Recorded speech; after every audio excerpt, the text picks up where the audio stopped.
always the good people come first. So thanks for coming back on time. Since we don't want to eat too much time from the afternoon, especially for the next speakers. So it would be quite, I guess we have something like 25 minutes, 30 minutes.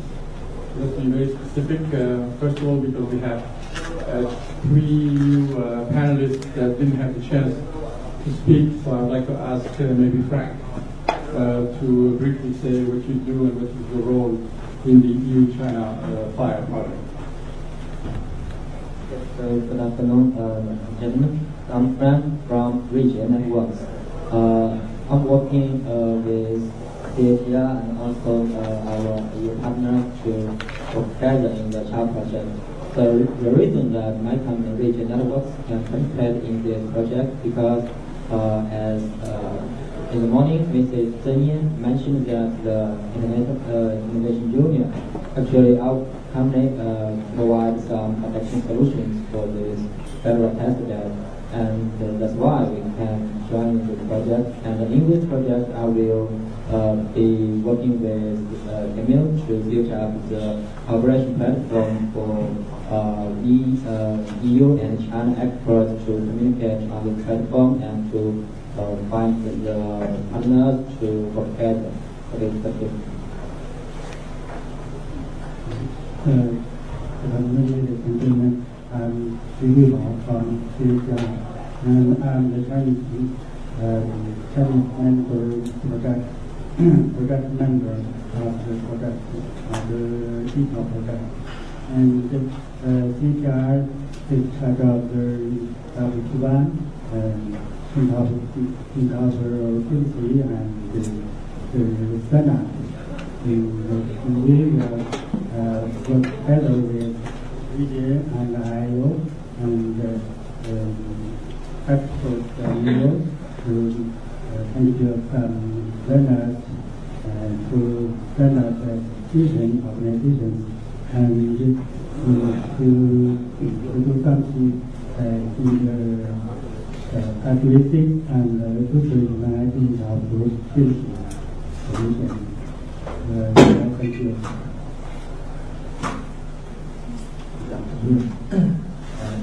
This is Hang Hao. I work in CATR, I'm an engineer from the Thematic, and my focus area is feature network architecture and the community programs. In this project, I work on the operation of the feature network system. So what we could do now is maybe open up the debate so that you participate in this project. So maybe just to get it going, if maybe Philippe or Martin, you could just say what kind of topics could be of interest that some of the people from the audience could participate into it, just to get the ball rolling. Then we see from the audience who will be interested. My first ideas would be on the technical topics. We're also raised in several presentations this morning. I think both Europe and China are working on software-defined networks. We're both working on IoT, both working on cloud solutions. There's a lot of commonalities in technical topics. I'm sure we can find technical topics between the two regions.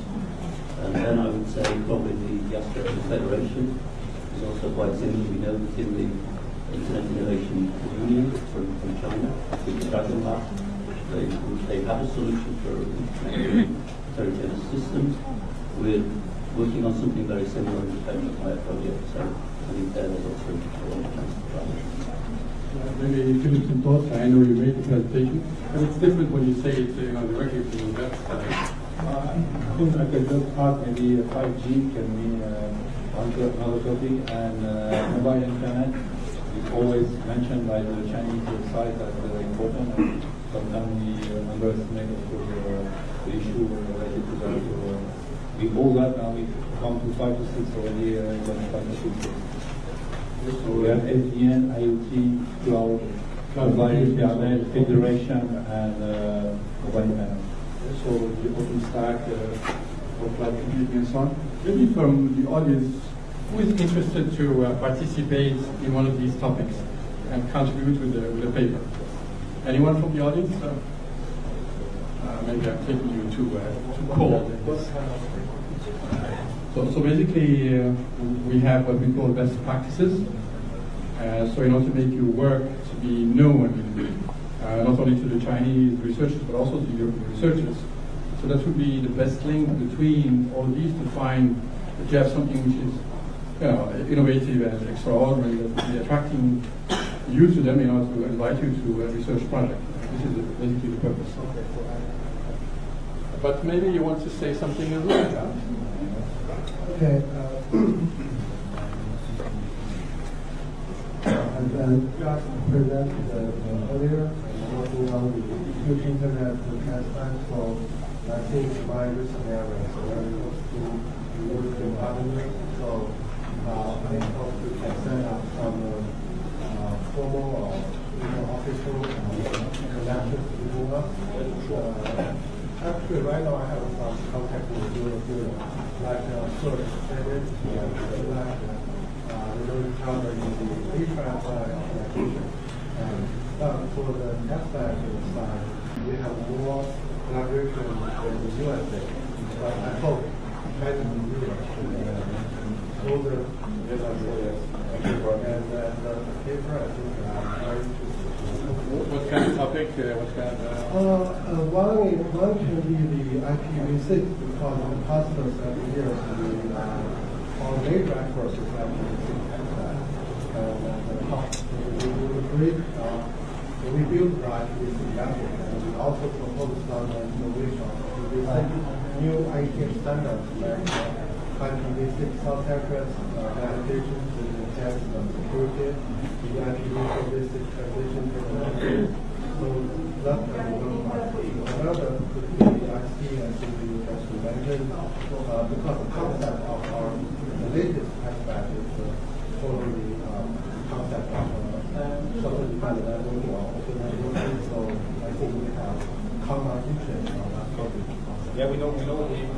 We look forward to know more about FIND. We have the slides, so I think we look forward to get the slide. And from that, maybe to chat with the colleagues and also to contact Serge because Serge is also in the loop. And yes, to elaborate further cooperation. That's what will be very important to put this test bed into the portfolio of the development. Okay, good. So this is So this is a very good start. We already have two topics. So one on IPv6 security, especially with SRC, with source routing or source address identification. Maybe also SDN over IPv6, that would be an innovation. It should not be just standalone based on NAT or something like this. So that would be an excellent. Anyone interested to contribute? We just think about it. What we could be doing. Say now, in terms of the roadmap, how do you see in the next 12 months, what kind of topics are going to be priority?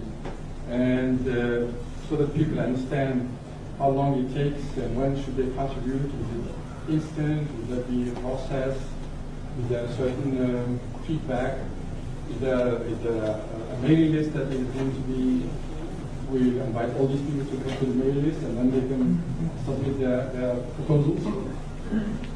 Yeah, I think it was something we didn't cover in too much detail this morning in the presentations, but Camille can probably say a little bit more about the collaboration platform that Michel will set up. To know, let everybody know how it will work. This will work as well.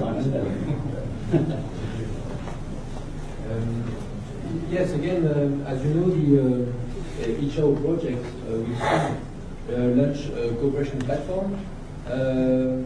This platform will include a lot of functionalities so that Chinese and European researchers can meet, discuss, interact together. So this platform will be put in place soon, within 3 months. It will be launched in October. So we gave you the URL already, but I will give you again. It's uchina-fire.eu for the English version, and that's CN for the Chinese version. So I really encourage you to visit the platform, to create a profile, and so that you can also submit paper. You can access also a lot of useful information. And yes, I really try to encourage you to join us, to join the HRO community on this platform in October. Okay. So October timeframe would be a good time to get to know what we have in front of us. Maybe, Frank, you can tell us the kind of maybe where the Chinese should be involved to give them scope of topics of work that would be interested in to join this and give me the For the topics, I think our priorities are linguistics, experience, something like RTV in biology and all that. And also, I want to talk about the cooperation platform in China because it's important for us to find the Chinese partners who are interested in participating in EU-China cooperation project. Because I will be responsible for this part of job to build up the platform with Tamil for the Chinese version. And after the platform is set up, I will promote that to give some links on our website and also the CNGR Expert Commission website to enlarge its influence to Chinese experts. And we are welcome to have more and more Chinese experts to use our platform to seek the EU partners and to share information and visions. Okay, so when we get, let's say, contribution from these people, what will be the end result? The outcome, maybe, Martin, you can tell us what are the next calls. When we see these papers and if they correspond to the call, would there be a possibility to create new projects between Europe and China? I think that should be one of the objectives of this collaboration. Typically, there is one call every year, so it looks like it will continue in this cycle. The next deadline for proposals will probably be March or April 2014, and then I would expect 1 year later let's do more calls. And typically, as I mentioned on my slide, I guess we will be looking at 10, 15 research projects and 2 or 3 test bed projects. Okay, so maybe the audience, who is interested to participate in the next call? Nobody? Maybe I have to say it in Chinese. You have to say it in Chinese? We have a translator? Shixin, can you explain this to these people? This is the purpose of the project, is to work together and then to create new projects. No, I'm just joking. So what I'm saying is I'm asking the audience that the purpose of this EU-China cooperation is to create new products.